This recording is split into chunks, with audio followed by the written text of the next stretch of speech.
Gentlemen, welcome to the flag hoisting ceremony on the Independence Day of Pakistan 2012. First of all, I would like to request Her Excellency the Ambassador to kindly proceed to the flagpole platform for the flag hoisting ceremony.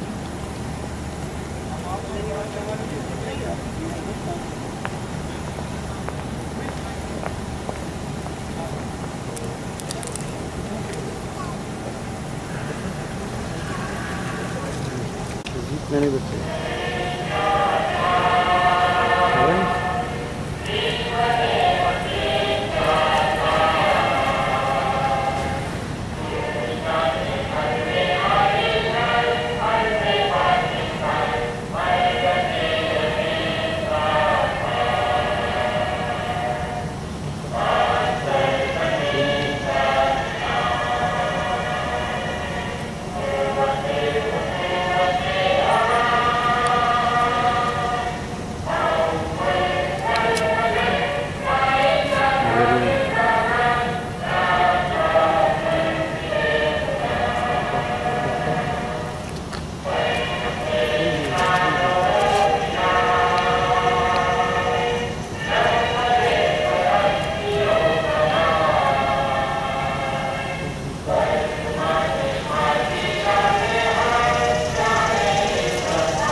बनाएगा जिस तरह उनसे पहले गुजरे हुए लोगों को बना चुका है।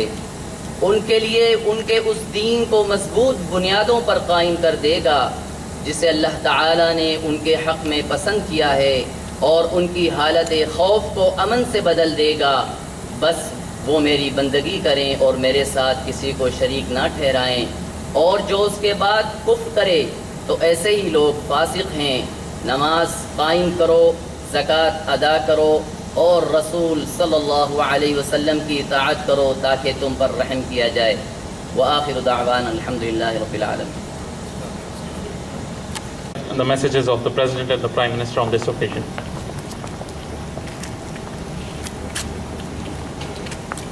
Bismillahirrahmanirrahim. I now read to you the message from the President of Pakistan, President Asif Ali Zardari. I wish to extend my heartiest felicitations to all Pakistanis living within the country and abroad on the auspicious occasion of our 66th Independence Day. Falling in the holy month of Ramzan, it is the most important date in our national calendar. On this day in 1947, our long and hard struggle for independence against foreign domination was crowned with success, and a new state was born wherein we could fashion our lives and destiny in accordance with our culture, values, and aspirations. On this day, our heads bow in gratitude before Allah, and we are beholden to our founding fathers, who under the leadership of the Quaid-e-Azam achieved a separate homeland for us. While it is natural to rejoice today in our independence celebrations, it is also an occasion to pause and ponder over whether we have moved towards or away from the ideals for which Pakistan was created. Our founding fathers envisaged Pakistan as a country where democracy, constitutionalism, and rule of law would reign supreme. It was envisaged to be a country where the power of the ballot and not the bullet will determine the political choices of the people.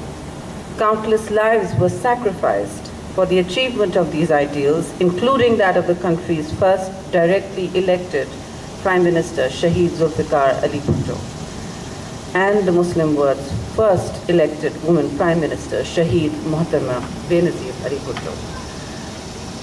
Unfortunately, for most part of our independent existence, the people were often denied the right to rule, and the Constitution repeatedly abrogated.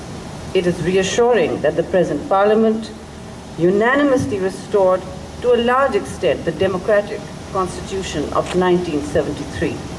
The restoration of the Constitution by all political forces and provinces raises our hope that despite setbacks, we will revert to our true bearings and restore to Pakistan the values and ideals for which it was created. However, the people and the Parliament must also be watchful against new forms of assaults on the Constitution and the Parliament. Let us, on this day, rededicate ourselves to the democratic ideals and principles of the Qaid. Adherence to that principle that political choices must be made by the ballot and not imposed through the bullet demands that we banish from our midst all forms of bigotry, extremism, and militancy. On this day, I wish to call upon everyone to work together for the strengthening of democracy, empowerment of the people, and for a progressive, tolerant, moderate, and modern Pakistan as envisioned by our great leaders. Pakistan, Payandabad.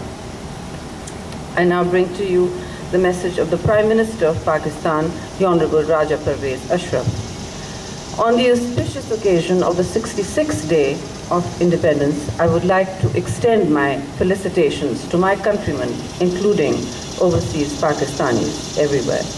August 14, 1947, saw the successful culmination of a heroic struggle of the Muslims of the subcontinent for their right to have a separate homeland. Pakistan appeared on the world map through a democratic struggle, and its progress and prosperity lies in its continuation of the democratic system as well. The present coalition government has undertaken various historic initiatives during the last 4.5 years and pursued a policy of reconciliation. The passage of the 18th Constitutional Amendment empowered the federating units administratively as well as politically. The consensual adoption of the 7th National Finance Commission Award increased the share of the provinces in the federal divisible pool. We have also historically refashioned our country's foreign policy in accord with parliamentary guidelines and the national interest. Other than this, the Benazir Income Support Program, a flagship program of the government, has focused on women's empowerment and welfare of the poorer segments of society. I am reminded of the Quaid-e-Azam's message on the inauguration of Pakistan Broadcasting Corporation on the August 15, 1947.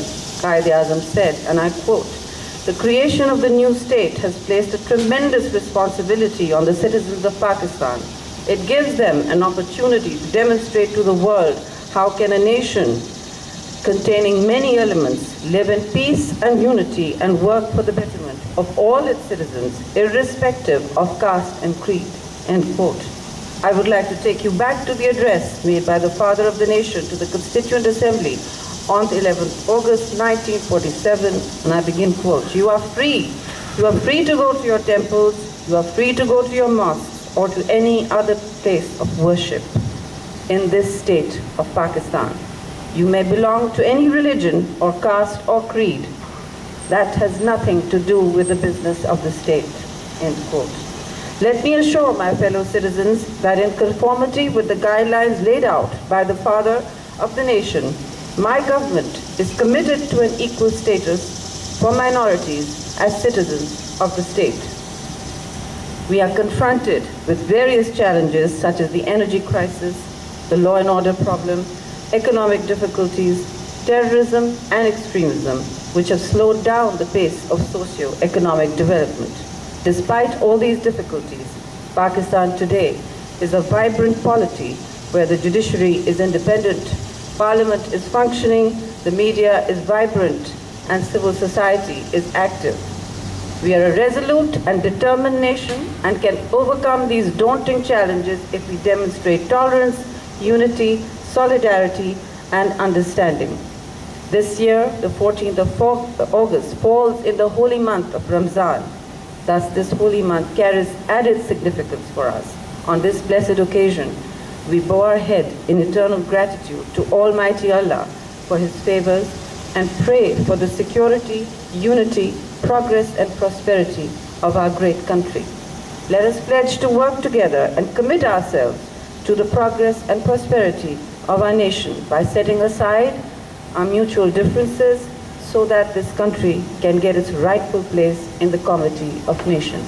Pakistan, Payandabad, and thank you all.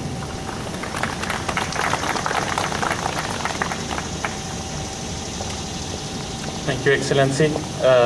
I now request Qari Abdul Basit to lead the dua to conclude this ceremony.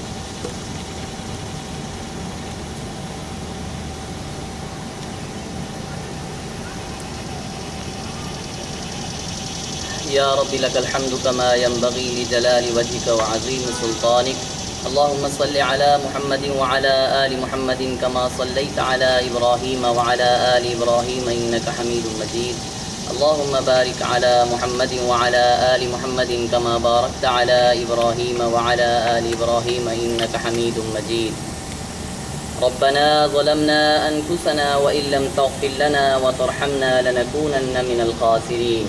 ए अल्लाह, तेरा लाख लाख शुक्र है कि हमारा वतन पाकिस्तान जो हमें हमारे बुज़ुर्गों की बेशुमार क़ुरबानियों से इस माह रमज़ान में तेरे फ़ज़ल से आज़ाद हुआ, हमें इसकी आज़ादी इसके हक़ीक़ी रूह के मुताबिक मनाने की तौफ़ीक़ दे। तो इसको मज़बूत व मुस्तहकम और खुशहाल बना। इस मुल्क को हर किस्म की छोटी व बड़ी साजिशों से और मुसीबतों से महफूज रख। या अल्लाह, ये बाबरकत और रहमतों वाला महीना है, हमारी गलतियाँ दरगुज़र फरमा, हमारी नमाज़ें और रोज़ों को कबूल फरमा, अपनी रहमत से नवाज और तौफ़ीक़ दे हम तेरे बताए हुए सीधे रस्ते पर चलें और अपने मुल्क की सरबुलंदी के लिए कोशा रहें। आमीन या रब्बल आलमीन। रब्बना तक़ब्बल मिन्ना इन्नका अंतस समीउल अलीम व तुब अलैना इन्नका अंतत तव्वाबुर रहीम व सल्लल्लाहु तआला अला खैरि खल्क़िही मुहम्मदिन व अला आलिहि व अस्हाबिहि अजमईन बिरहमतिका या अरहमर राहिमीन।